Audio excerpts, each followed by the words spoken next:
Paul and I were working on a video about what are the first things that you should do as an agent right when you become a new agent. He had a really interesting question, and I think something that was, fun to think about. It's sort of the psychology behind, like, why do people make these kind of strange decisions early on in a business or as a real estate agent? So we're gonna cut to him asking the question, but I just wanted to provide context for what is this video.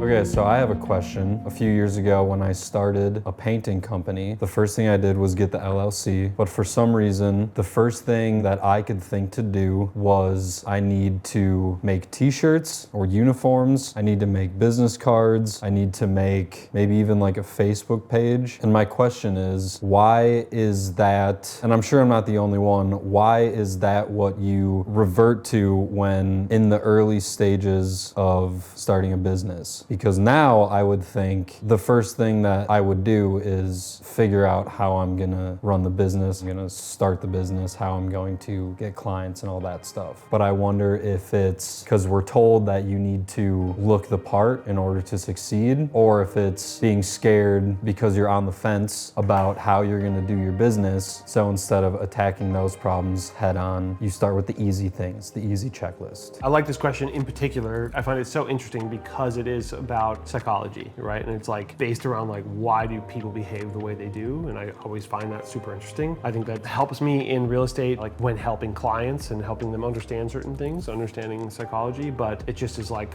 just something I'm just naturally inclined to be curious about. I think a lot of it has to do with the fact that most of the people who behave that way have not started a business before. And so what they're doing, what I think is happening, is you're modeling your behavior based on what you can see of a business. And so when you think about what does a business do, some of the things that you're thinking of, like what do I have to be a legitimate business? Those are often the things you're thinking of. You're thinking of like a business card, an LLC. You're worrying about how should you file your taxes before you've made like a single penny. It's so weird. Like, yeah, you're like, oh, I have to make an entity. It's like, dude, make $1 first, before you spend money on an LLC. An LLC might not even be the right move for like an agent ever, right? Like sole proprietor might be just fine depending on how much money somebody makes. So not tax advice, not legal advice. And so you're sort of like, you think about a business, let's say in real estate, you're thinking about like Coldwell Banker, right? Like a legacy brokerage. And like, what do they have? They probably have polo shirts and, name tags. Or you're thinking about like State Farm. What do these big businesses have? They have shirts and they have hats with logos on them and they have name tags and they certainly have business cards. Of course, like how could you possibly do business without a business card? So I think it's just a copycat thing, but it's the very base level and like the most superficial thing that you can see a business doing. You don't see how they run the business, right? You just see like, what are you presented with? You don't see like, how do they get you to come into the door? Which is the obviously like job number one. Get somebody to come through the door,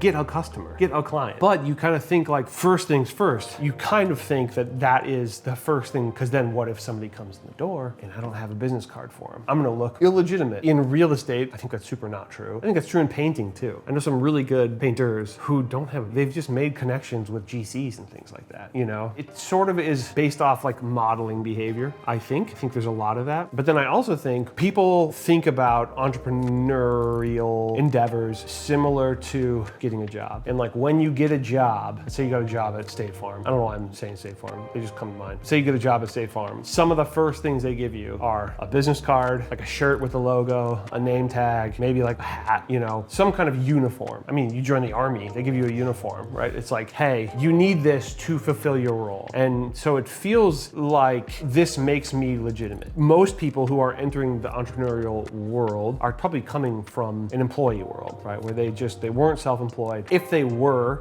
starting their own business, they probably have figured out by that point, or enough of those businesses that, that was actually kind of pointless and I shouldn't be spending my money on that stuff. Nonetheless, you're probably coming from an employee world where typically there's some kind of uniform or some kind of, basic rule set to the things that you have to have. And it's also just like in movies, you're like, here's my card. Oh, great, you're gonna have business now, which is just so not the way that it works. And then I think there's also the fact that it just feels like you're getting somewhere. You're doing some work. Like you're accomplishing something, which most people, I think you read 47% of agents did 0 closings last year. So most people do at least that and get no business. Maybe not know, 47%, right? Probably went that far and didn't really have a business. I think it's sort of a farce promise that you're making progress because you're doing these like very simple things to make you feel you're like cosplaying. That's probably the best way that I could say. You're cosplaying as an agent. And so it feels like you're like, cool. A lot of people in real estate, they'll get for sale signs, they'll get sold signs for their clients, they'll make like the key that like they'll take a photo with a client at a closing. They'll get open house signs. You could spend thousands of dollars on signage to never do a transaction, right? So it's kind of like, there's not the question of the chicken or the egg. It's the egg. You need the egg first. Like before you spend that money, it's like this idea that like you're gonna be so busy that you wouldn't possibly have time to get a sign printed up. It's like, of course you're gonna have time, you know? I think those are kind of the bad sides of it, right? Where it's like, there's a few things that people do that